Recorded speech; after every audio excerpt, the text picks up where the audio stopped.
Empat bocah yang dibunuh ayahnya dimakamkan di Depok, Jawa Barat. Tawuran di Jalan Marta Dinata Tanjung Priok, Jakarta Utara menggunakan bom Molotov. Seorang lansia di Sukabumi, Jawa Barat berhasil membudidayakan tanaman anggur Brazil dan menghasilkan uang puluhan juta rupiah.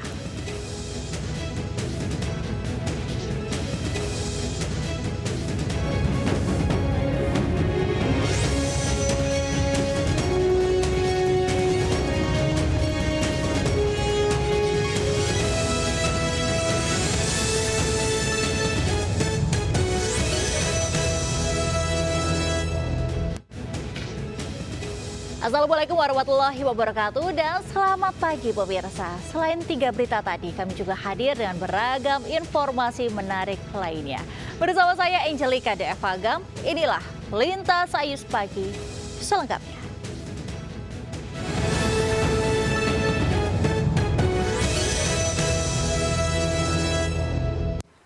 Kita ke informasi pertama. Pemirsa, setelah usai dilakukan otopsi di RS Polri, 4 jenazah korban pembunuhan yang dilakukan ayah kandungnya dimakamkan di TPU Bedahan Perigi Sawangan, Depok. Suasana haru menyeliputi prosesi pemakaman.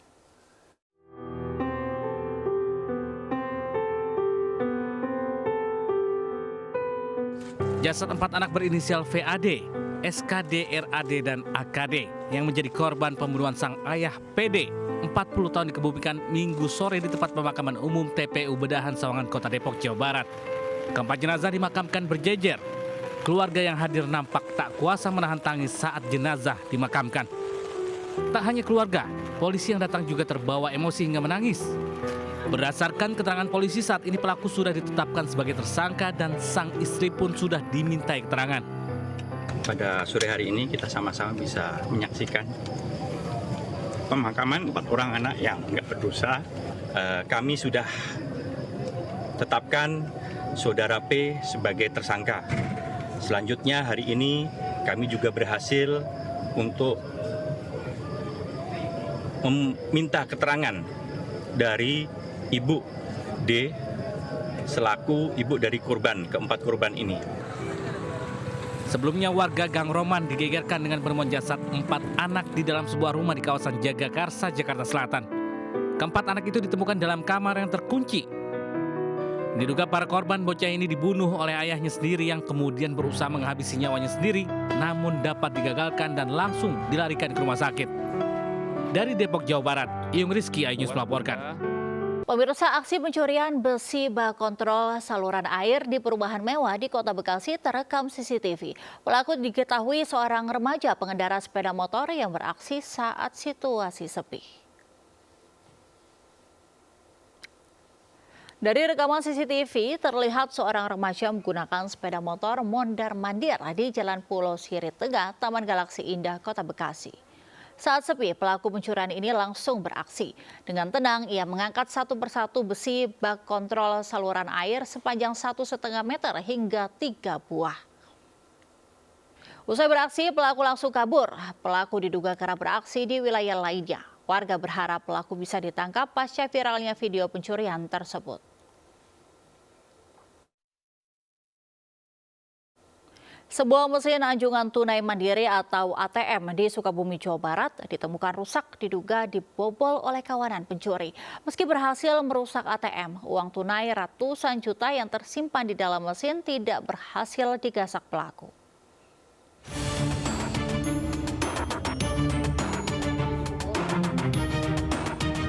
Sebuah mesin ATM milik salah satu bank swasta yang berada di Jalan Surya Kencana, Kecamatan Cibadak, Kabupaten Sukabumi, Jawa Barat, ditemukan rusak. Kerusakan terlihat pada bagian layar dan beberapa bagian lainnya. Gulungan kertas terlihat berserakan di lantai.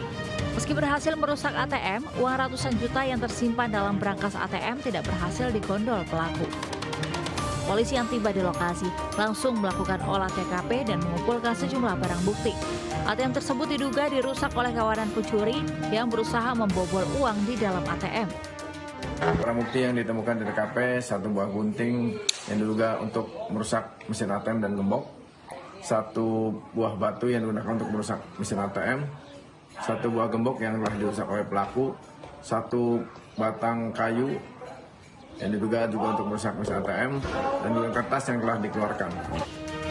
Polisi terus melakukan penyelidikan dan memeriksa barang bukti berupa CCTV yang berada di sekitar lokasi untuk memburu para pelaku.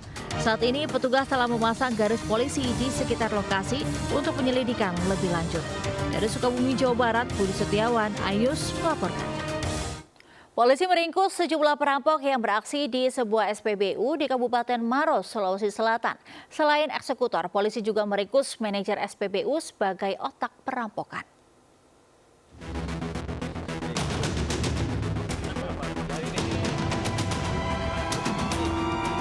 Satu persatu aparat Resmo Polda Sulawesi Selatan meringkus pelaku perampokan yang terjadi di sebuah kantor SPBU Kasuarang, Kabupaten Maros, Sulawesi Selatan. Dari hasil pengembangan seorang pelaku yang merupakan eksekutor, polisi pun meringkus otak perampokan, yakni manajer SPBU. Saat diinterogasi, manajer SPBU tersebut mengakui perbuatannya, di mana saat hendak beraksi telah mengkondisikan lokasi sedemikian rupa. Kasus terbongkar usai polisi menyelidiki hasil rekaman CCTV di kantor SPBU dan memeriksa keterangan sejumlah saksi. Diketahui motif pelaku yakni semata-mata ingin menguasai uang untuk digunakan berfoya-foya. Laki-laki tersebut diperintahkan oleh manajernya bekerja sama untuk mengambil uang di bagian keuangannya SPBU. Peran manajer ini otaknya yang mana dia yang merencanakan untuk melakukan aksi tersebut. Kini kedua pelaku telah meringkuk di sel tahanan Mapolsek Lauk, Kabupaten Maros untuk menjalani proses pemeriksaan lebih lanjut. Keduanya pun disangkakan pasal 365 KUH Pidana tentang pencurian dengan kekerasan dengan ancaman kurungan 9 hingga 12 tahun penjara. Dari Makassar, Sulawesi Selatan, Muhammad Nurboni, Anyus melaporkan. 2 kasus pembunuhan keji terjadi di Wonogiri, Jawa Tengah diungkap polisi. Pelaku tega membakar, menghancurkan, dan mengubur salah satu korbannya di ladang perkebunan guna menghilangkan jejak.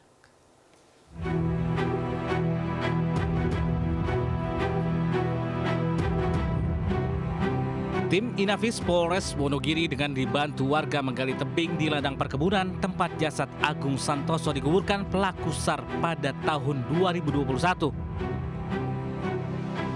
Pada tahun 2022, pelaku SAR juga menghabisi nyawa Sunaryo dan dikuburkan di area tempat usahanya, lokasi penggergajian kayu. Bahkan untuk menghilangkan barang bukti, pelaku menggali kembali tempat dikuburnya Sunaryo, lalu dibakar dan dihancurkan. Kasus pembunuhan berantai ini terungkap setelah pelaku terlibat kasus pencurian mesin gergaji di Ngadirojo awal bulan Desember. Masalah usaha dan hutang piutang penggergajian kayu menjadi motif pelaku membunuh Agung Santosa dan Sunaryo. Tersangka yang tersinggung membunuh kedua korban dengan memberinya minuman yang dicampur potas. Memang di 2 titik lokasi itulah yang pertama korban ditimbun di bawah daripada dipan, kemudian selama 3 bulan kemudian bergeser lagi di sebelah kiri posisi daripada ruangan itu dilakukan pembakaran sehingga ingin memusnahkan daripada puting. Pihak keluarga pun mengaku lega dengan terungkapnya kasus pembunuhan berantai ini. Keluarga pun meminta aparat penegak hukum dengan memberikan hukuman maksimal kepada pelaku. Kita dari keluarga pengennya nanti ya apapun bentuknya, kerangka atau tulangnya yang masih akan kita sempurnakan untuk dikuburkan sesuai syariat Islam seperti itu. Kalau harapan saya dari keluarga, pokoknya saya minta Pak Sarmo dihukum mati. Saya pokoknya minta seadil-adilnya Pak, karena kalaupun dia nanti bisa lepas, pasti dia tetap seperti itu. Atas perbuatannya, SAR dijerat pasal 338, 339, dan pasal 340 KUHP dengan ancaman hukuman pidana mati atau pidana seumur hidup. Dari Wonogiri, Jawa Tengah, Januar Setiaja, News melaporkan. Kita ke informasi lainnya, pemirsa, ratusan etnis Rohingya kembali terdampar di pesisir Desa Blang Raya, Kabupaten Pidi, Aceh. Kapal kayu yang digunakan para etnis Rohingya yang mendarat kali ini mengalami bocor saat pendaratan.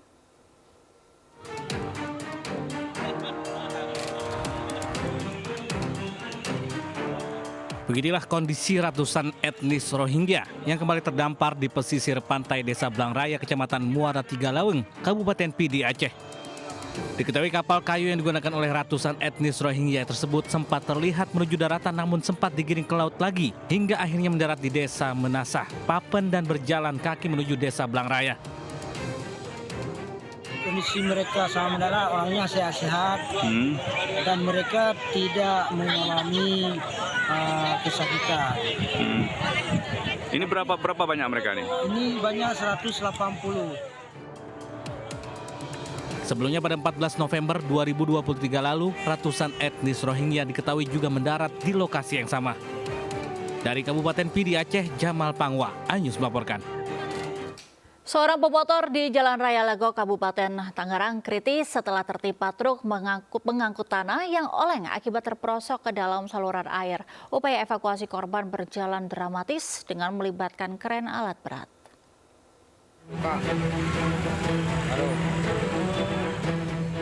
Warga Jalan Raya Legok, Kabupaten Tangerang, Banten dikejutkan dengan kecelakaan yang melibatkan seorang pengendara sepeda motor Amet dan truk bermuatan tanah. Kaki Amet terjepit dan terlindas ban truk yang terguling. Warga pun berupaya mengevakuasi korban. Insiden terjadi berawal saat korban mengendarai sepeda motor melaju dari arah Parung, Bogor. Kemudian truk tanah berada di samping korban oleng dan terperosok dalam saluran air, menimpa korban di Jalan Raya Legok, Kabupaten Tangerang. Truk juga merusak pagar dan tembok rumah warga. Evakuasi korban berhasil setelah memakan waktu yang cukup lama dengan menggunakan peralatan berat. Korban pun langsung dilarikan ke rumah sakit untuk mendapatkan perawatan medis. Pas saya lagi di dalam, lagi istirahat, tiba-tiba ada suara jor, ngantem. Pas saya keluar, nggak tahu ada kendaraan tronton terbalik, ngantem pagar saya. Akalin sama masyarakat sampai berapa jam tidak bisa, nggak mungkin bisa karena ini kan bebannya berat. Akhirnya mendatangkanlah kren, alhamdulillah, dan yang lainnya alhamdulillah terangkat, tapi posisi motor hancur. Peristiwa kini ditangani unit Laka Lantas Polsek Legok dengan meminta keterangan sejumlah warga dan menggelar olah tempat kejadian. Dari Kabupaten Tangerang, Aimairani, iNews melaporkan. Pemirsa, sebuah rumah mewah berlantai 4 di Tanjung Duren, Jakarta Barat terbakar. Kobaran api beserta kepulan asap yang begitu besar membuat warga dan sejumlah karyawan di tempat usaha makanan tersebut panik menyelamatkan diri.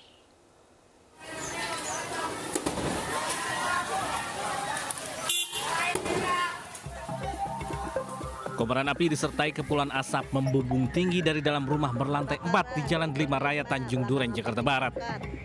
Petugas damkar Jakarta Barat yang tiba di lokasi dengan cepat melokalisir api agar tidak merambat ke bangunan lainnya yang berada di sampingnya.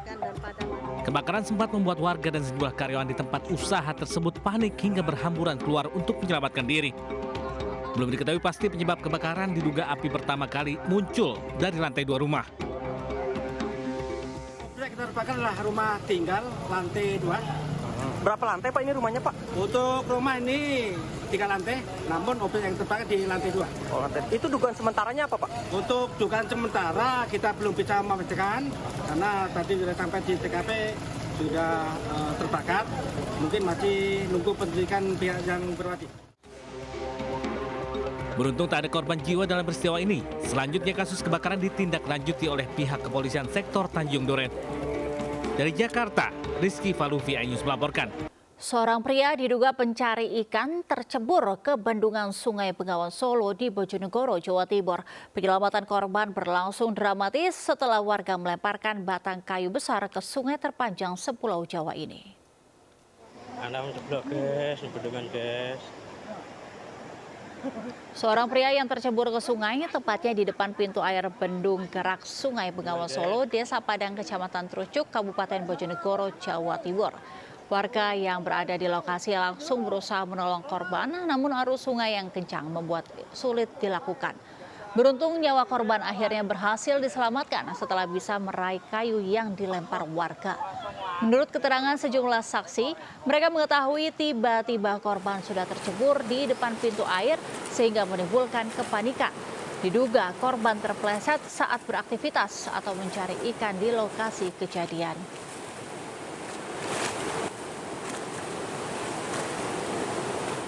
Kita beralih ke informasi lainnya. Meski libur Natal masih 15 hari lagi, namun antusias warga Jakarta untuk liburan cukup tinggi. Bahkan tiket bus mulai H-3 Natal telah habis dipesan melalui tiket online.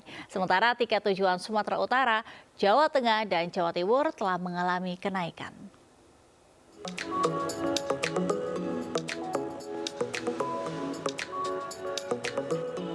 Ruang tunggu keberangkatan Terminal Bus Pulau Gebang, Jakarta Timur, Minggu siang mulai peningkatan jumlah penumpang dibanding hari biasanya.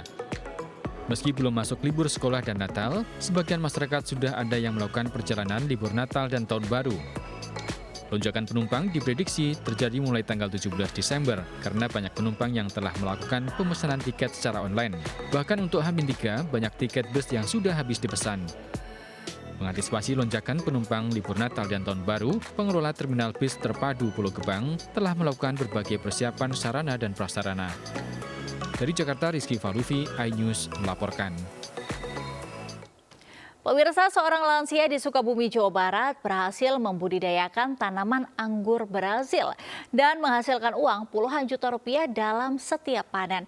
Dalam sekali panen, pohon anggur bisa menghasilkan 320 kg anggur Brazil dengan harga jual Rp50.000 per kilonya.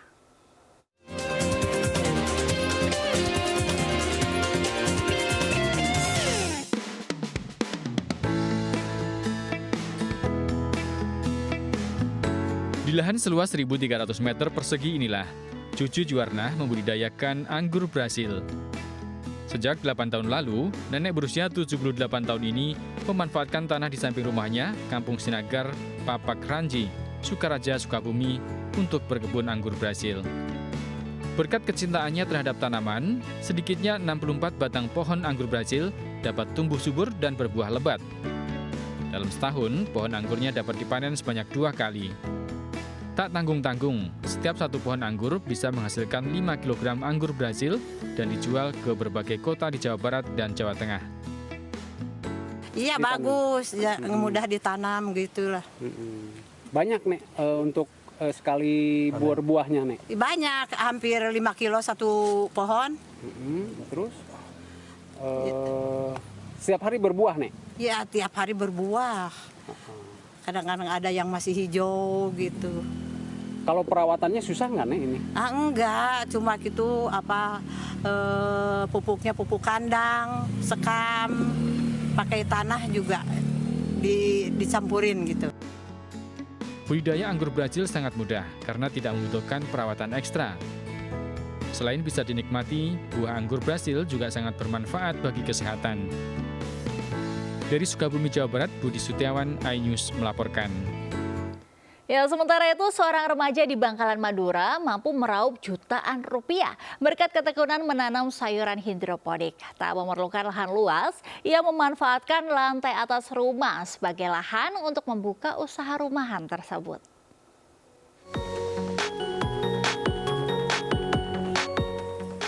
Inilah Ardan Hisanul Muniri, seorang pemuda yang layak menjadi inspirasi karena keberhasilannya menanam sayur hidroponik. Usaha rumahan yang memanfaatkan lantai atas rumah ini dirintis sejak masa COVID-19 tahun 2020 lalu.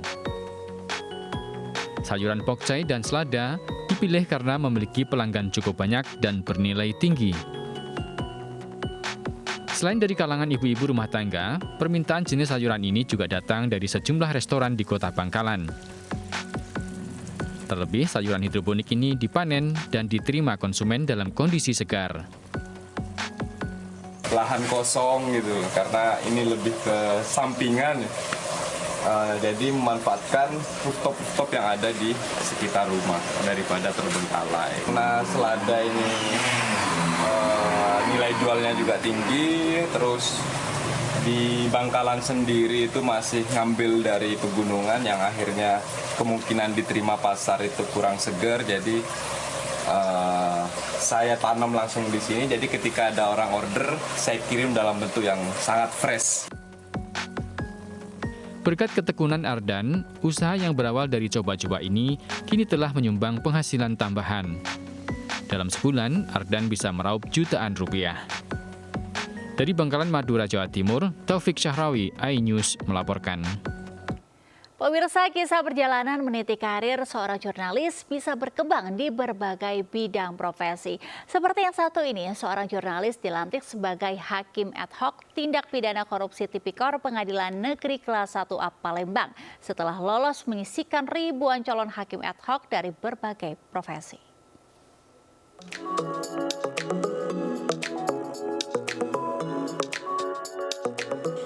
Inilah Haji Khairi Ahmadi, sosok seorang yang sederhana, dilantik sebagai hakim ad hoc Tipikor oleh Wakil Ketua Pengadilan Negeri Kelas 1A Palembang, Dr. Famiron MH, beberapa waktu lalu.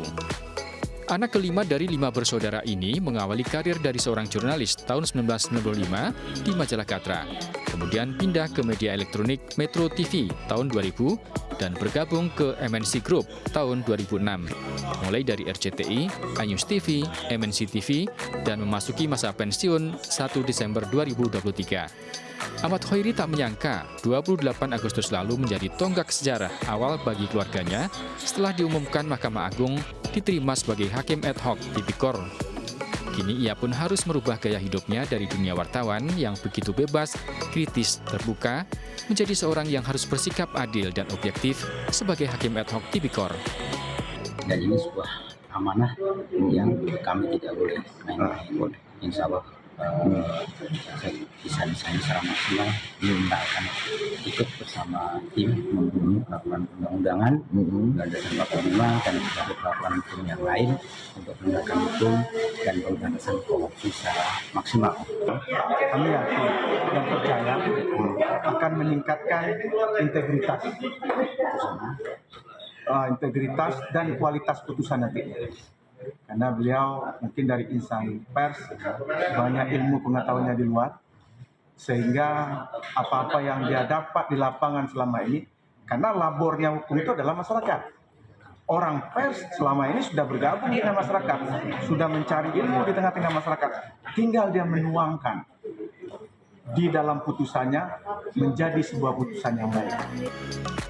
Berbekal bacaan basmalah dan sholawat Nabi, Khairi Ahmadi bersiap mental seraya memohon rahmat dan hidayah Tuhan yang Maha Esa untuk diberikan kekuatan lahir dan batin, menjalankan ibadah sebagai bagian solusi menangani kasus korupsi dengan pertanggungjawaban langsung kepada Allah SWT.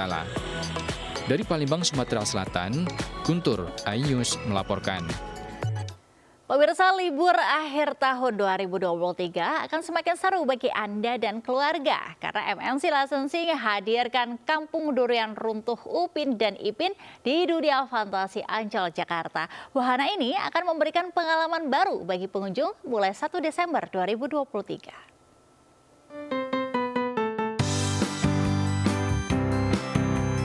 Wahana baru di dunia fantasi Ancol, yaitu Kampung Durian Runtuh Upin dan Ipin, semarakan libur akhir tahun 2023 bagi Anda dan keluarga. Wahana ini dihadirkan MNC Licensing bekerja sama dengan dunia fantasi Ancol di area indoor stage dunia fantasi Ancol, mulai dari tanggal 1 Desember 2023. Kampung Durian, itu jadi nanti bagaimana pengunjung diajak ikut serta, dia lihat bagaimana keceriaan, kegembiraan Upin Ipin di Kampung Durian. Ada sekolahnya, ke rumahnya, dan kemudian bisa berfoto bersama. Kolaborasi dengan Dufan ini akan lebih mengenalkan lebih jauh lagi karakter Upin Ipin kepada keluarga Indonesia dan juga masyarakat, dan juga lebih mencintai lagi karakter Upin Ipin dan teman-temannya. Dufan sebagai dunia keajaiban dan kegembiraan keluarga juga memanjakan putra-putri pengunjung dengan berbagai aktivitas seru, seperti menggambar, mewarnai, hingga bermain permainan interaktif dalam nuansa Kampung Durian Runtuh. Seru banget banget, gamenya juga seru, lucu banget kayak beneran ngeliat di Durian Runtuh. Tadi juga di situ spot foto-fotonya bagus juga. Mengusung tema kekeluargaan, kebersamaan dan juga keberagaman serta toleransi, wahana Upin Ipin menjadi pertunjukan perdana di Jakarta yang dapat membawa kegembiraan bagi anak-anak serta keluarga. Dari Jakarta, Anissa Septriani, Muhammad Zulkarnain, iNews melaporkan. Liburan akhir tahun merupakan momen yang paling ditunggu-tunggu bersama keluarga. Lido Lake Resort by MNC Hotel menawarkan pengalaman spesial untuk menghabiskan libur akhir tahun bersama keluarga.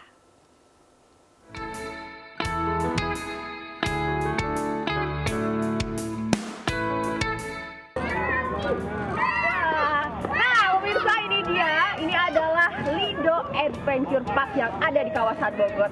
Jadi ini salah satu wahana yang bisa dicoba untuk menghabiskan libur akhir tahun bersama keluarga. Yuk kita langsung cobain. Bagi Anda yang berencana menghabiskan momen liburan akhir tahun bersama keluarga di Bogor, Lido Lake Resort menjadi solusinya. Hotel bintang 5 yang berada di kawasan ekonomi khusus MNC Lido City ini dapat ditempuh dengan waktu 1 jam dari Jakarta melalui akses tol Pocimi. Di sini Anda bisa mengajak sang buah hati untuk bermain di Lido Adventure Park, mulai dari memetik stroberi, memberi makan rusa mengendarai ATV, bermain di area Kids Adventure Race, high rope, hingga flying fox sepanjang 300 meter. Lido Lake Resort ini merupakan resort bintang 5 pilihan keluarga yang tepat untuk liburan akhir tahun. Karena kita memiliki paket Christmas Getaway dan juga New Year Adventure Festival. Jadi di periode itu kita sudah memiliki paket yang menginap sudah termasuk berbagai aktivitas dan kegiatan menarik serta dinner makan malam spesial. Pengalamannya seru banget ya di sini ya kayak. Soalnya di situ kan fasilitasnya lengkap banget, terus kids friendly, makanya cocok banget yang bawa anak. Terus aksesnya juga benar-benar mudah banget dijangkau. Kita dari Jakarta tuh cuma sekitar 1 jam, keluar tol udah langsung nyampe. Spesial libur akhir tahun, Lido Lake Resort menawarkan paket New Year Adventure Fest yang di dalamnya sudah termasuk menginap 1 malam, breakfast, paket outbound hingga spesial dinner. Dari Bogor, Jawa Barat, Ayu Pratiwi, Novan Dwi Kusuma, iNews melaporkan. Pemirsa, sebuah video viral kondisi sungai kanal di Desa Langgenharjo, Pati, Jawa Tengah yang dibanjiri tumpukan sampah, potongan bambu, kayu, dan juga limbah rumah tangga mengalir deras bak air bah di sepanjang aliran sungai.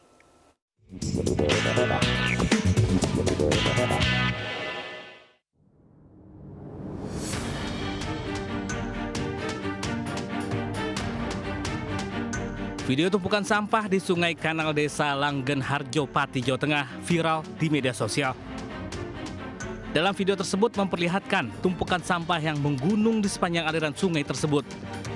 Sampah tersebut memenuhi Sungai Kanal sepanjang 4 km, mulai dari ujung Desa Langgenharjo hingga menuju laut. Usai viral, warga dan petugas langsung turun tangan membersihkan sampah tersebut. Sampah tersebut merupakan sampah kiriman dari beberapa desa yang terhanyut aliran sungai karena hujan deras turun di kawasan tersebut. Kiriman dari pegunungan yang mengalir ke hilir, ke pinggiran. Nah, ini nanti kita maksimalkan untuk hari ini. Nanti kalau seandainya hari ini nggak selesai, ya mungkin nyambung ke lain hari. Aliran sampah ini diduga karena meluapnya Sungai Kanal. Warga berharap pemerintah segera menormalisasi Sungai Kanal yang saat ini sudah mulai dangkal. Dari Pati, Jawa Tengah, Lazar Nusandi, iNews melaporkan. Kasus pernikahan sesama jenis di Sukaresmi, Cianjur, Jawa Barat viral. Kasus ini terbongkar setelah keluarga mempelai perempuan membongkar jika laki-laki dalam pernikahan itu ternyata adalah seorang wanita.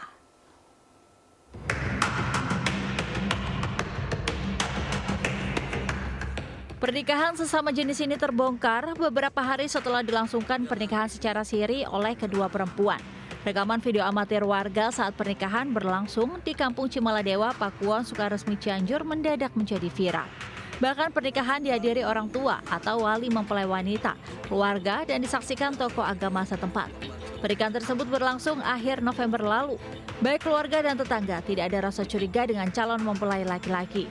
Namun, 3 hari usai pernikahan, keluarga dari mempelai wanita mulai merasa curiga dengan gerak-gerik SY 23 tahun, sebab selalu berada dalam rumah.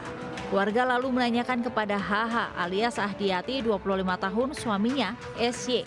Didesak, HH pun mengakui jika dirinya seorang perempuan. Sontak keluarga kaget dan melaporkannya ke pemerintah setempat. SY dan HH berpacaran via media sosial hingga seiring waktu HH melamar SY dengan berbohong mengaku sebagai laki-laki. Mengaku bahwa dia mengaku laki-laki itu singa dari Kalimantan, mengaku bahwa dia itu jujur. Saya sudah berbohong dan manipulasi dan sudah beritikat bohong untuk mengganti status kelamin, dan juga mengaku bahwa dia meminjam uang untuk merayakan pernikahan ke salah seorang. Pernikahan itu kalau melihat undang-undang pernikahan tidak sah. HH alias Hadiah Dia, perempuan yang mengaku seorang laki-laki, kini diamankan pemerintah setempat terkait utang piutang. Sementara itu, pihak keluarga SY enggan dimintai keterangan. Dari Cianjur, Jawa Barat, Muhammad Andi Isyan, Ayus melaporkan. Tawon Vespa sengat 3 warga, 1 balita tewas. Informasi hadir sesaat lagi di Lintas Sains Pagi.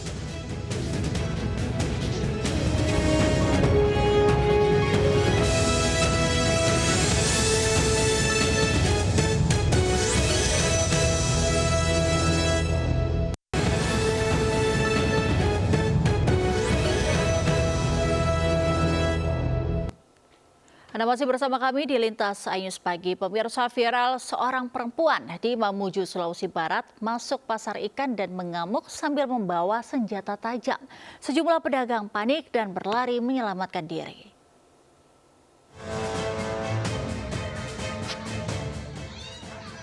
Inilah aksi seorang perempuan yang masuk pasar ikan di Kecamatan Kaluku, Mamuju, Sulawesi Barat dan mengamuk membawa senjata tajam. Bahkan dagangan ikan sejumlah penjual juga turut diobrak-abrik pelaku. Sejumlah pedagang yang berada di lokasi panik berlari menyelamatkan diri.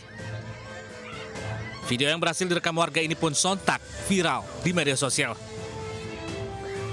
Atau terjadi seorang perempuan, ibu-ibu, mengamuk dengan membawa sebilah parang di Pasar Tasiu.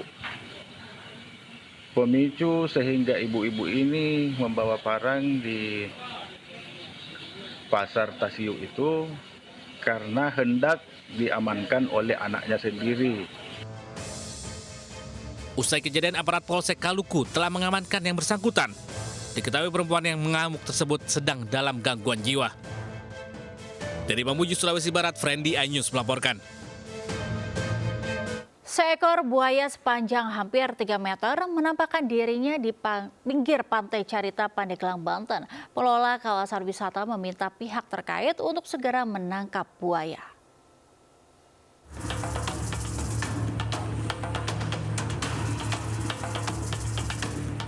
Warga di sekitar Pantai Carita dikejutkan dengan kemunculan seekor buaya di tepi Pantai Carita, Pandeglang, Banten.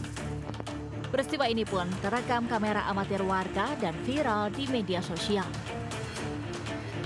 Beruntung saat kemunculan buaya muara ini, pantai sedang sepi pengunjung. Namun, sepekan setelah kemunculannya, buaya sepanjang 3 meter ini masih belum tertangkap. Hal ini meresahkan pengelola wisata dan pengunjung Pantai Carita yang ramai berkunjung di hari libur. Buaya yang diduga masih berkeliaran di kawasan ini dikhawatirkan memangsa manusia. Apa sih Pak keinginan Bapak untuk penanganan tersebut biar segera ditangani Pak? Biar nggak ada buaya lagi aja Pak. Pak boleh tahu di kunjungan wisata di sini sering mandi nggak di sini Pak? Mandi Pak, terutama kemari. Buaya ini nggak ditangani Pak? Ya bila mana masih ada buaya, otomatis tamu nggak mau datang lagi. Warga berharap pihak terkait segera menangkap buaya tersebut demi keamanan dan kenyamanan para pengunjung lokasi wisata Pantai Carita. Dari Pandeglang, Banten, Iskandar Nasution, iNews melaporkan. Tawon Vespa mengamuk dan menyerang 3 warga di Kabupaten Jombang, Jawa Timur. Akibatnya seorang balita tewas dan 2 lainnya terluka tersengat.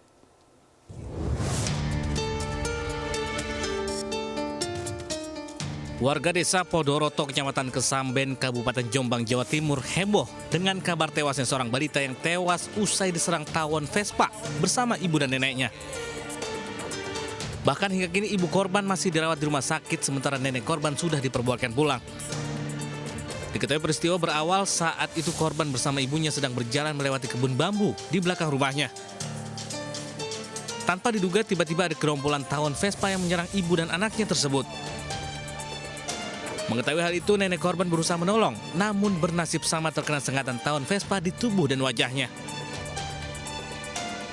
Seorang ibu sama nenek sama anaknya mau main ke tetangga lewat jalan pintas kebun ini.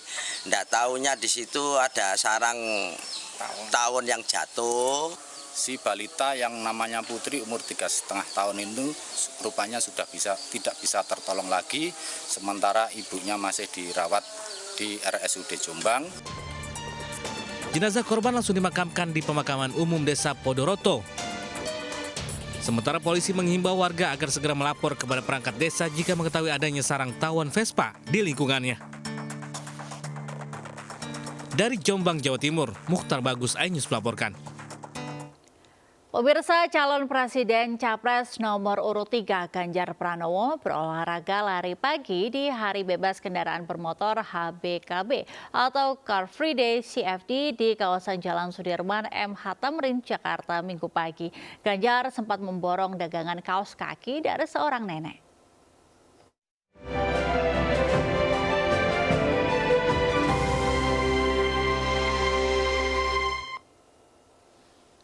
Sebelum lari pagi di kawasan Sudirman Tamrin, Capres Partai Perindo Ganjar Pranowo menaiki LRT dari Stasiun Kuningan mengarah ke Stasiun Duku Atas. Sesampainya di kawasan CFD, Ganjar pun berlari pagi, mulai dari Sudirman hingga ke Tamrin. Selama berolahraga, banyak warga mengajak Ganjar bersalaman ataupun berfoto bersama. Saat berlari ke arah Senayan, Ganjar bertemu seorang nenek pedagang kaos kaki bernama Siti, 59 tahun. Ganjar pun berdialog, kemudian memborong dagangan kaos kaki. Raut bahagia pun tak dapat disembunyikan Siti yang berharap Ganjar bisa memimpin Indonesia ke arah lebih baik. Berapa? Ini apa nih? Hah? Oh.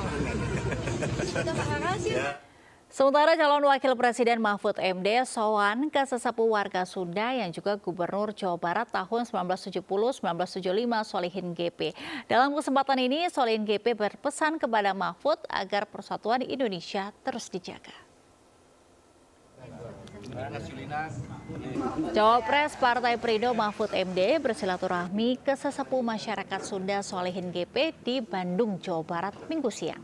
Solihin GP yang didampingi keluarga serta tokoh-tokoh Pasundan senang atas kunjungan Mahfud MD ke kediamannya seusai berkeliling dan berjumpa dengan banyak warga Jawa Barat.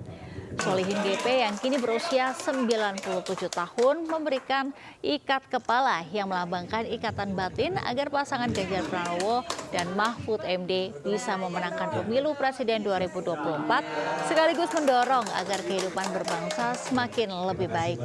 Melalui genggaman tangan yang kuat, Solihin GP memberikan mandat kepada Mahfud MD untuk menjaga persatuan Indonesia. Sekali lagi. Ganjar Pranowo Mahfud MD. Kontestasi Pilpres 2024 kita semua.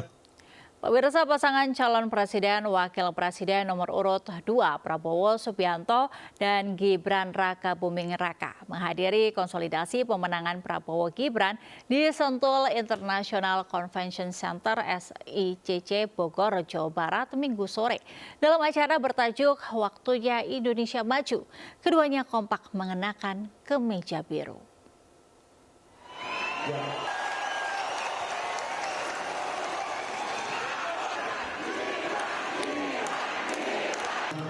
Pasangan Capres-Cawapres Prabowo Subianto dan Gibran Raka Buming Raka hadir di tengah-tengah para relawan, simpatisan, kader, hingga elit partai yang tergabung dalam koalisi Indonesia Maju. Prabowo dan Gibran pun menyapa sejumlah pendukung yang hadir. Merasakan tantangannya tidak mudah. Prabowo Subianto menegaskan akan melanjutkan dan mengembangkan proyek IKN, melanjutkan proyek BPJS, serta KIP maupun Kartu Prakerja.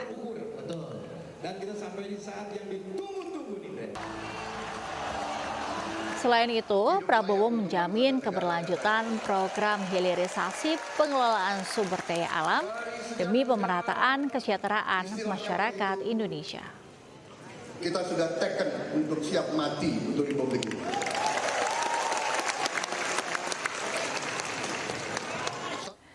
Pemirsa, menyerap aspirasi warga secara langsung merupakan cara yang paling efektif bagi calon anggota dewan untuk mengetahui permasalahan yang ada di masyarakat. Melebur dengan masyarakat menjadi salah satu strategi caleg Partai Perindo di berbagai daerah untuk mengambil simpati rakyat jelang pemilu 2024 mendatang.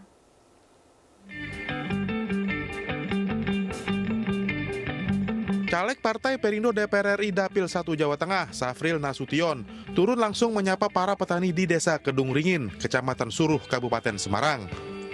Kedatangannya untuk berdialog dan menyerap aspirasi dari kelompok tani wanita yang hingga saat ini kesulitan dalam mendapatkan akses pupuk bersubsidi. Dan mereka merasakan sulitnya bagaimana mendapatkan pupuk itu. Sehingga hari ini saya bersama rekan-rekan dari caleg Partai Perindo untuk provinsi dan juga untuk kabupaten, ini kita hadir kemari untuk membagikan pupuk sehingga membantu mereka di dalam bagaimana untuk meningkatkan kualitas produksinya, kualitas panennya. Ibu jadi petani udah berapa lama? Udah tahu, ada 15 tahun. 15 tahun? Iya. Tapi mulai ngalami kesulitan pupuk ini sejak kapan, Bu? Ya baru-baru aja ini. Dulu waktu nggak ada kelompok itu gampang pupuk, tapi setelah ada kelompok itu susah.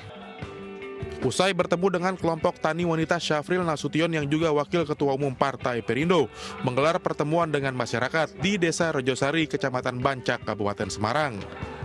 Partai Perindo memberikan solusi atas persoalan warga yang sulit mendapatkan pekerjaan dengan memberikan pelatihan dan edukasi untuk memulai usaha. Dalam setiap kegiatannya, para caleg Partai Perindo juga mengajak masyarakat untuk memilih pasangan Capres-Cawapres Ganjar Pranowo Mahfud MD di Pilpres 2024 mendatang. Dari Semarang, Jawa Tengah, Taufik Budi Nur Cahyanto, iNews melaporkan. Sejumlah peristiwa menarik kami rangkum untuk Anda dan berikut rangkaian peristiwa di sekitar kita.